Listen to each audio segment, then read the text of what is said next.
Hello friends, I am Dr. Mehuni Shatra and I welcome you all to our online platform that is Langley Expert.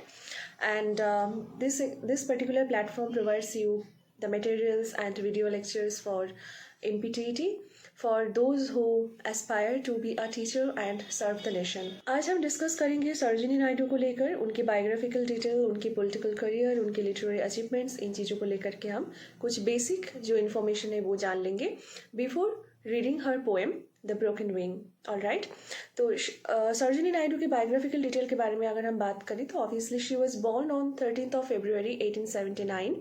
उनका जन्म हुआ था 13 February 1879 में and she was born in Hyderabad. वो हैदराबाद में उनका जन्म हुआ था and she died on 2 March 1949. यानी इंडिया को आज़ादी मिली थी 1947 में, उसके 2 साल बाद यानी 1949 में Sarojini Naidu passed away. The name of her father was Aghornath Chattopadhyay and her mother was Baroda Sundari Devi. तो नाम से आपको पता चल रहा होगा that Sarojini Naidu actually belonged to a Bengali family और उनके मदर जो थे वो एक पोइट थी खुद ही and she wrote poems in Bengali. वो बंगाली में पोएम्स लिखते थे. Okay, now after that you must know that she got married to Govindaraju Naidu जो कि एक साउथ इंडियन थे and after her marriage she became Sarojini Naidu. Right, अब हम बात करेंगे उनकी पॉलिटिकल करियर को लेकर के.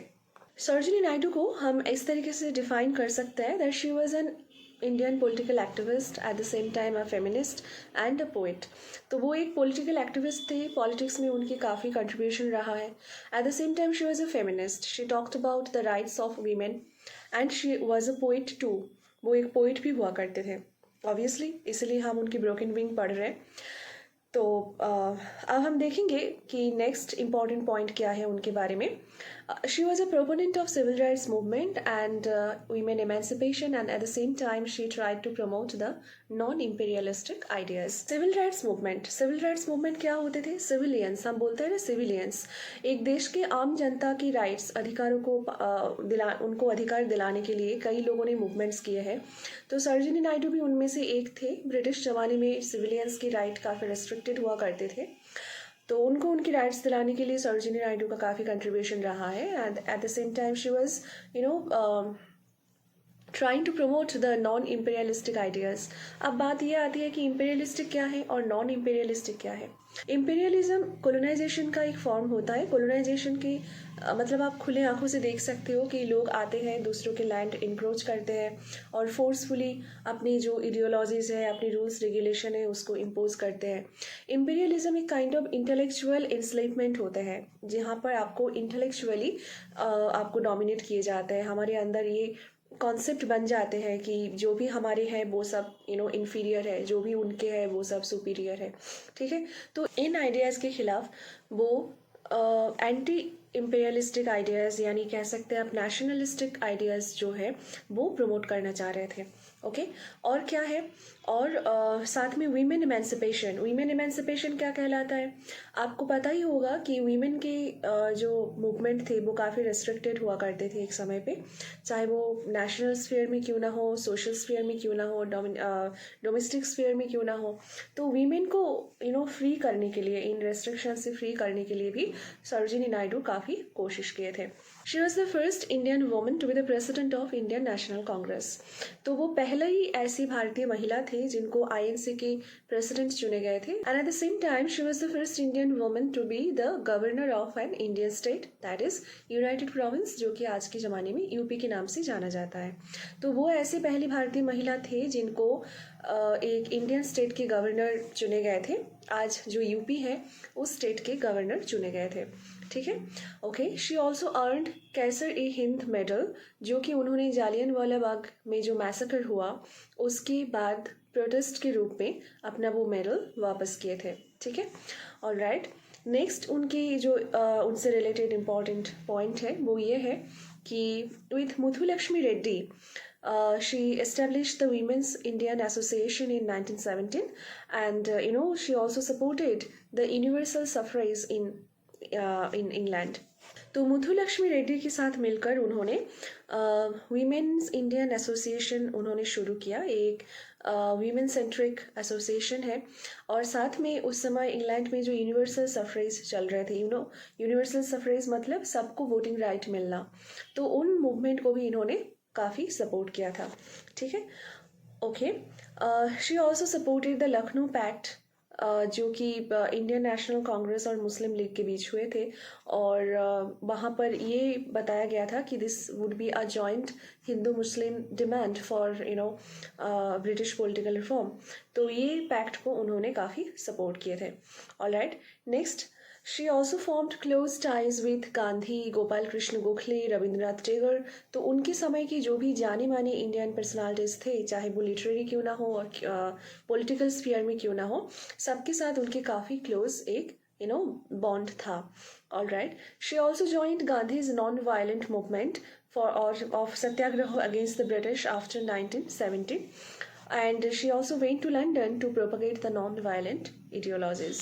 ठीक है, तो गांधी जी के जो नॉन वायलेंट जो मूवमेंट था ब्रिटिश के खिलाफ, तो उन चीज़ों में वो अपने एक्टिव पार्टिसिपेशन रखे थे। सिर्फ इतना ही नहीं, बल्कि she also went to London, वो लंदन गए थे इसी नॉन वायलेंट आइडियाज़ को फर्दर प्रमोट करने के लिए, बहुत ज़्यादा लार्ज स्केल में लोगों को ये बताने के लिए कि एक्चुअली नॉन वायलेंस क्या होता है, कैसे वो as a resistance against the British हम मतलब इंडियंस उसको यूज़ कर रहे हैं। तो इन चीज़ों को लेकर के उनका काफ़ी significant contribution रहा। Not only in non-violence movement, but she also participated in the non-cooperation movement too। ठीक है, गांधी जी की जो नॉन कोऑपरेशन मूवमेंट था ब्रिटिश गवर्नमेंट के अगेंस्ट, तो उसमें भी सरोजिनी नायडू के काफ़ी एक्टिव पार्टिसिपेशन रहा है। All right, and at the same time Sarojini Naidu also represented Indian national Congress in its East African conference. तो ईस्ट अफ्रीका में आईएनसी का जो कॉन्फ्रेंस हुआ था 1924 में, उसमें भी सरोजिनी नायडू आईएनसी को रिप्रेजेंट किए थे। Okay, she travelled in the United States to promote non violent resistance.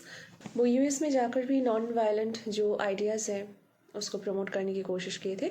Sarojini Naidu ही एक ऐसी पर्सनालिटी थे जिन्होंने महात्मा गांधी को काफ़ी कन्विंस किया था कि सॉल्ट मार्च, यानी समुंदर की पानी से नमक बनाना जो था, उस मूवमेंट में वीमेन को भी अलाउ करना। पहले गांधी जी का ये था कि वीमेन इसमें मतलब पार्टिसिपेट नहीं करेंगे, वो इसलिए क्योंकि इसमें फिजिकल इंजरी की काफ़ी संभावना थे।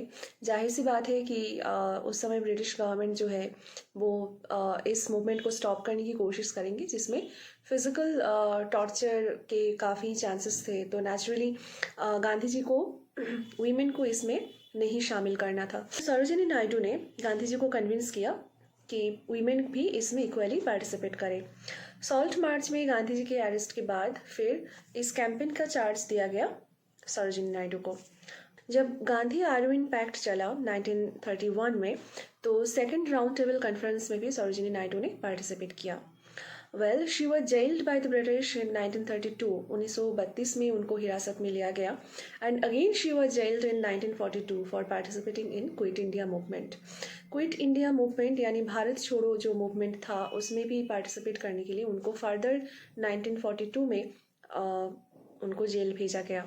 ठीक है, तो इस इंफॉर्मेशन से आपको पता चल ही जाएगा कि उनके पॉलिटिकल करियर जो है वो कितने एक्टिव थे, कितने एंथुजियास्टिकली और कितने करेजियसली उन्होंने इंडियन पॉलिटिक्स में, जो कि एक बहुत ही डिस्टर्ब्ड टाइम चल रहा था प्रायर टू द इंडिपेंडेंस, तो उस समय उन्होंने अपना योगदान रखा।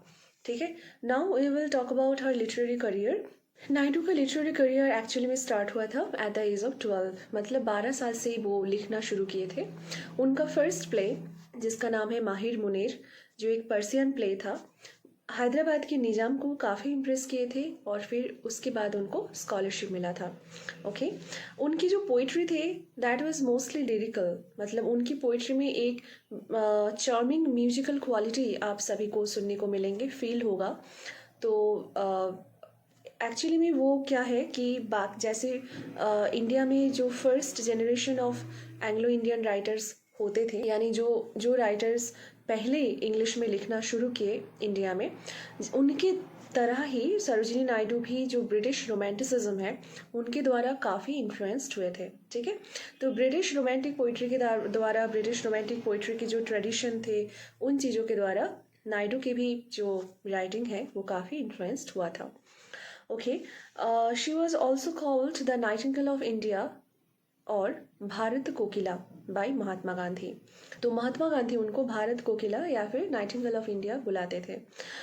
वो इसलिए क्योंकि उनकी पोइट्री में इंडिया से रिलेटेड जो भी इमेज है, कलर, मतलब इंडियन लाइफ, मतलब इंडिया में जिस तरीके की ज़िंदगी देखने को मिलते हैं, लोगों की ज़िंदगी, यहाँ की समाज, यहाँ की चीज़ें से रिलेटेड इमेज, कलर, म्यूजिकलिटी, इन चीज़ों की जो क्वालिटी उनकी पोइट्री में पाए जाते हैं, इसलिए उनको बोलते हैं भारत की नाइटिंगेल यानी भारत की कोकिला, ठीक है।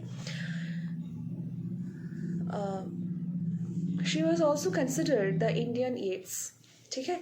येट्स, W.B. येट्स एक बहुत ही जाने माने राइटर है, जो भी ब्रिटिश पोइट्री पढ़ेंगे सभी को पता होगा उनका नाम। सरोजिनी नायडू को भी इंडियन येट्स कहा जाता था, ठीक है। ऑल राइट, उनका पहला बुक है द गोल्डन थ्रेशोल्ड, ठीक है। ये उनकी फर्स्ट बुक है जो कि लंदन में पब्लिश हुए थे 1905 में। पब्लिकेशन को सजेस्ट किए थे एडमंड गुज ने और इंट्रोडक्शन लिखा गया था आर्थर साइमंड्स के द्वारा। एट द सेम टाइम इस बुक में उनकी नायडू की एक फ़ोटो भी इंक्लूडेड है जो कि उनकी टीनेज टाइम की है, जब वो टीनेजर थे उस समय की एक फ़ोटो भी इसमें इंक्लूडेड है, ठीक है। उनका सेकंड बुक है द बर्ड ऑफ टाइम, जो कि बहुत ही स्ट्रॉन्गली नेशनलिस्टिक आइडियाज़ को पोर्ट्रे करते हैं उनकी पोएम के द्वारा। और इसी कलेक्शन में जो उनकी फेमस पोएम है like in bazaars of Hyderabad, in poems इसी कलेक्शन में शामिल है। उनके लाइफ टाइम में पब्लिश हुई लास्ट बुक, मतलब जब तक वो अलाइव रहे तब तक उनका लास्ट बुक जो पब्लिश हुआ था वो है द ब्रोकन विंग। और इसका first poem the broken wing आपके MPTET के सिलेबस में इंक्लूडेड है, जो कि हम नेक्स्ट वीडियो में डिस्कस करेंगे। इसमें हम देखेंगे, इसमें भी कुछ फेमस पोएम हैं, जाने माने पोएम है। उसमें से एक तो है द गिफ्ट ऑफ इंडिया, जिसमें इंडियन सोल्जर्स, इंडियन मदर्स की जो एक्सप्लॉयटेशन हुए, brutal exploitation by the British people, उन चीज़ों के बारे में बताया गया। यानी भारतीय सैनिकों, भारतीय माएँ, इनकी जो एक्सप्लॉयटेशन हुए, जो शोषण हुए ब्रिटिश लोगों के द्वारा, उनके बारे में बताया गया है ना, the gift of India poem में, जो पोएम इसी पर्टिकुलर कलेक्शन में इंक्लूडेड है। And at the same time there is another poem that is awake. तो ये पोएम जो है वो मोहम्मद अली जिन्ना को डेडिकेट करके लिखा गया है। और उस पोएम का जो मेन मोटो है वो ये कि ब्रिटिश के अगेंस्ट सारी कम्युनिटी को अपने डिफरेंस को भुलाकर काम करना चाहिए। फीदर ऑफ द डॉन, ये नायडू के लिखे गए कंप्लीट पोइट्री कलेक्शन है। जितने भी पोएम्स उन्होंने लिखे हैं उन सभी पोएम्स का ये कलेक्शन है, जो कि उनकी बेटी पद्मजा नायडू द्वारा एडिटेड है। ओके, कुछ और रेलेवेंट इन्फॉर्मेशन है इसमें, जैसे उनका जो बर्थडे है दैट इज़ 13 फरवरी, इंडिया में वीमेंस डे के हिसाब से सेलिब्रेट की जाती है। और एक एस्टेरॉयड को उनके नाम से नामकरण किया गया है, दैट इज़ सरोजिनी नायडू।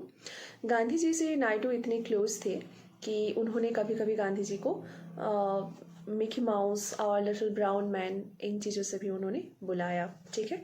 और ऑब्वियसली उनको एडमंड गुज ने ये कहा था कि most accomplished living poet in India, अभी तक जितने भी उनके टाइम तक जो भी इंडिया के पोइट थे उनमें से सबसे ज़्यादा अकम्प्लिश्ड नायडू ही है, ठीक है।